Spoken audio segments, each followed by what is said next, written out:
नमस्कार दोस्तों and welcome back to my channel जहां आपको मिलता है सिर्फ और सिर्फ एंटरटेनमेंट। और आज मैं लाया हूं वेनम का 35th issue.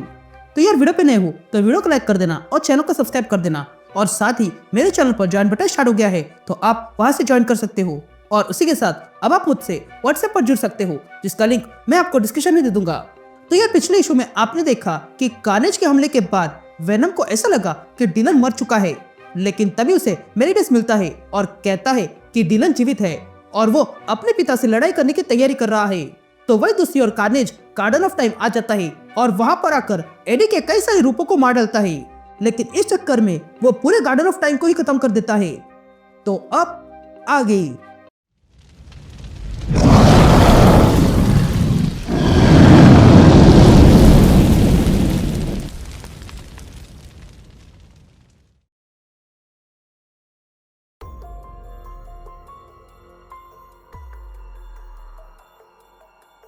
All right gang, तो इशू की शुरुआत में हम एडी ब्रॉक, टायरो, बेडलैम, वाइल्ड और आधे अधूरे मेरिडस को देखते हैं जो गार्डन ऑफ टाइम फट जाने के बाद निकल चुके हैं और वो समय धारा में कहीं जा रहे थे।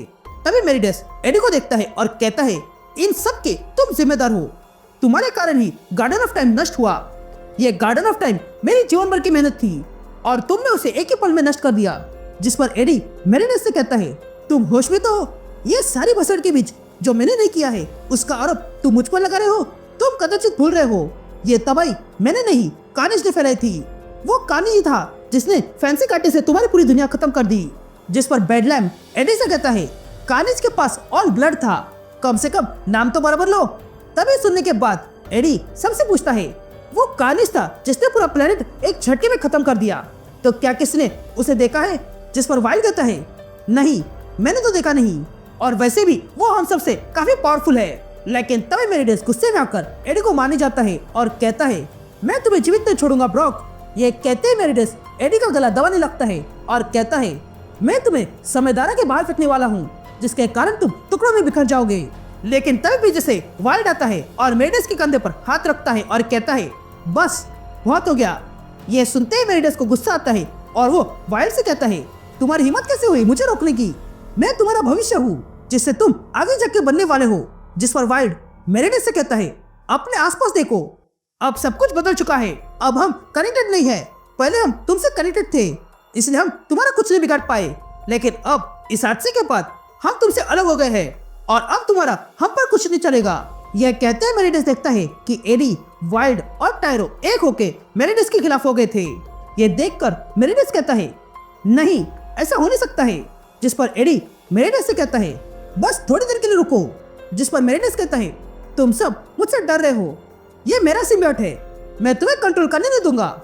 मैं इसे कंट्रोल कर सकता हूँ क्योंकि मैं ही असली किंग हूँ। टायरो तुम रुके क्यों हो? रोको इन्हें, अब अगर तुम इन्हें रोक दोगे तो मैं तुम्हें मेरे सारे राज बता दूंगा।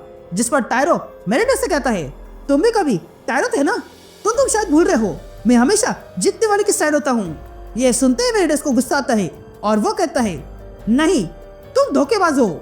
ये कहते हैं मेरिडस समझदारा के बाहर चला जाता है और ऐसे करते ही वो उस समय में आके गिर जाता है जिस समय में डायनासोर का राज हुआ करता था। तभी एक टीरेक्स मेरिडस के पास आता है और अचानक से देखने लगता है, लेकिन तभी मेरिडस तुरंत उस टीरेक्स को अपना होस्ट बना लेता है और कहता है, मैं तुम्हें नहीं छोड़ूंगा ब्रॉक। अब अगर आप ये नहीं समझे हो तो ये वही डायनासोर है जो हमने इशू नंबर 25 में देखा था जब डूम और एडी की लड़ाई हो रही थी। यहाँ मेरिडस के जाने के बाद वाइल्ड सबसे कहता है, अच्छा हुआ ये खत्म हो गया, इसने तो सर में दर्द करके रख दिया था। जिस पर बेडलैम वाइल्ड से कहता है, दर्द ही स्ट्रॉन्ग बनाता है। जिस पर वाइल्ड बेडलैम से कहता है, हाँ पता है। तभी एडी सबसे कहता है कि मेरिडस पास्ट में कहीं गिर गया है, लेकिन अगर हमें उसकी आवश्यकता होगी तो हम उसे ढूंढ निकालेंगे। लेकिन ये बात की बात है, लेकिन सबसे पहले हमें जानना होगा कि हम सब एडी है और हम सब ने देखा है कि डिलन के साथ क्या हुआ है। जिस पर टायरो कहता है कि कार्नेज ने जो कहा वो सच नहीं हो सकता है। जिस पर एडी कहता है, हाँ मैं जानता हूँ, उसने जानबूझ के हमें चोट पहुंचाने के लिए कहा है, पर वो विजन जो उसने मेरिडस के दिमाग में देखा वो वेनम वर्ल्ड था और ये सब कुछ असली लग रहा है। अगर डिलन सिम्बियोट को अपने पास रखता है तो वही होगा जो मेरिडस करना चाहता है और वो है प्लेनेट वेनम बनाने का। किसी को तो ये सब कुछ ठीक करना होगा और अभी के लिए मेरे पास ये इंसानी शरीर है, इसलिए मैं एक काम करूंगा, हम सब मिलके समय में पीछे जाएंगे और मेरे बेटे को ढूंढ निकालेंगे और उस सिम्बियोट को भी। और ऐसे करते समय अगर कोई हमारे बीच आ गया तो हम उसे नुकसान पहुंचाएंगे। ये कहते हुए वे लोग समय धारा से बाहर निकल जाते हैं।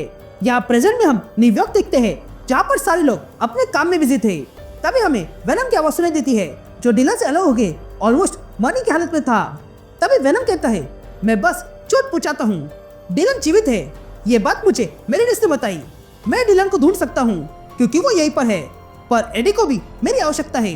पर नहीं का क्या, वो अब भी जीवित है किसी ज़ॉम्बी के रूप में। मैं उसकी लाइफ में भी आया था और उसे चोट पहुंचाई, इसलिए आज वो ज़ॉम्बियट बन के घूम रहा है। इस कैपिटल ने सही कहा, मैं शिकारी से कम नहीं हूँ। मैं खून को सूंघ सकता हूँ और साथ ही कई सारी चीजों को भी। ये कहते हुए वेनम देखता है कि उसके पास में एक आदमी खड़ा है। ये देखकर वेनम तुरंत उस आदमी को पजेस करने जाता है, लेकिन तब उस आदमी को ऐसा लगता है कि कोई उसके पीछे है, इसलिए वो आदमी तुरंत वहां से चला जाता है। तभी वेनम एक माउस का रूप लेता है और फिर वहां से किसी बिल्डिंग में आता है और चोरी छुपे एक कमरे में घुस जाता है और वहां पे रखी अलमारी में छुप जाता है।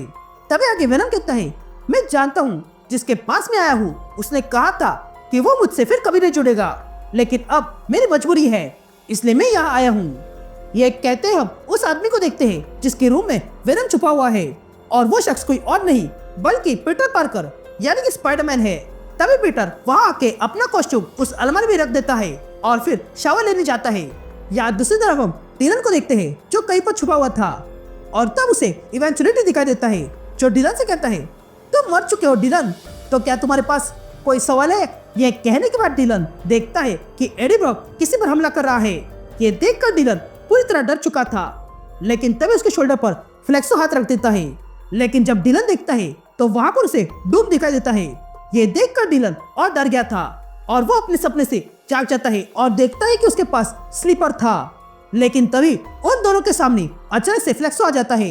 ये देखकर स्लीपर डिलन से कहता है डरो मत, ये हमारी मदद के लिए आया है। तभी डिलन बैठ जाता है और स्लीपर से कहता है मैं जब सो रहा था तब मुझे एक सपना दिखाई दिया जिसमें एक बड़ा सा हाथ था। तभी इवेंचुअलिटी डिलन से कहता है तुम्हारे पास 5 सवाल है तो सोच समझ के पूछना। यहाँ डिलन स्लीपर से कहता है उसने मुझसे 5 सवाल पूछने को कहा, इसलिए मैंने उससे पूछा कि अगर मैं मरा हुआ हूँ तो वेनम को क्या हुआ, जिस पर उसने मुझे दिखा दिया कि एडी ब्रॉक वेनम के साथ जुड़ चुका है और कुछ अलग ही बन गया है। ये सब कुछ सुनने के बाद फ्लेक्सो और स्लीपर वहां से चले जाते हैं। अब डिलन अकेले बैठा हुआ था और तब उसके पास कोई आता है। ये देखकर डिलन कहता है क्या आप मेरे डैड हो, जिस पर वो आदमी कहता है कि तुम्हें सुनकर शौक लगेगा पर हमें बात करनी चाहिए, जिस पर डिलन कहता है हाँ हमें बात करनी चाहिए डैड। लेकिन तभी वो आदमी डिलन के पास आता है जिसे देखकर डिलन चौंक गया था और कहता है ये क्या, तुम तो मेरी तरह हो। जिस पर वो आदमी कहता है मैं तुम्हारी तरह नहीं बल्कि हम दोनों एक ही है, तो मिलो मुझसे, मैं हूँ डिलन ब्रॉक और मैं भविष्य से आया हूँ, तो मुझ पर भरोसा रखो क्योंकि वॉर की शुरुआत हो चुकी है। एंड दैट्स इट, ये इशू यही कंटिन्यू होता है।